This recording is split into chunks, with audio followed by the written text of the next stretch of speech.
گوجری زبان میں اپڈیٹ سنیے۔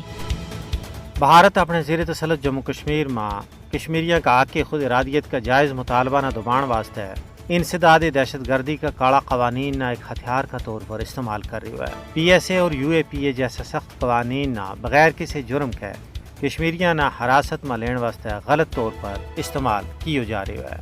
اور بھارتی غاصب حکومت نے S I a, E D اور این آئی اے جیسی خوفناک تحقیقاتی ایجنسیاں کی ایک ایسی کھیپ تیار کر رکھی ہے جڑی ریاست کا چپا چپا پر کھلار چھوڑی ہے، اور وہ روزانہ کی بنیاد پر بے گناہ لوگوں کا کراں پر چھاپا مار کے کراں کی پان توڑ اور بسنیکانہ حراست میں لے رہا ہے۔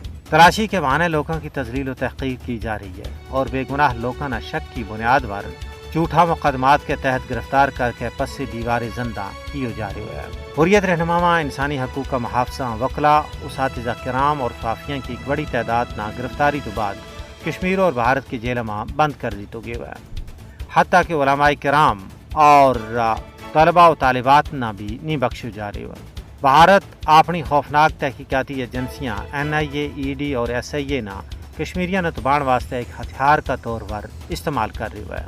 وسطائی مودی حکومت عدلیہ نہ بھی کشمیری آزادی پسندانہ خوفزدہ کرنے واسطے استعمال کر رہی ہے۔ عدلیہ پر دباؤ کر کے انہوں تو من مانا فیصلہ کروائے جا رہے ہیں۔ صحافت کشمیر میں جرم ہی بن گئی ہے۔ صحافیاں خبروں کا حصول میں رکاوٹ تو علاوہ طرح طرح کا مصائب کو سامنے ہے۔ صحافیاں جھوٹا مقدمات میں پھنسائے جا رہے ہیں۔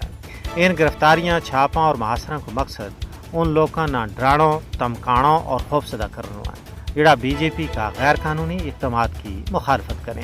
تجزیہ نگاراں کو کہنا ہے کہ ان تعدیبی حرباں اور قید و بند کی صعوبتوں کے نال آزادی پسندانہ خوفزدہ نہیں کیے جا سکتو۔ کشمیری قوم شعوری طور پر اپنا کاز کے نال وابستہ ہے۔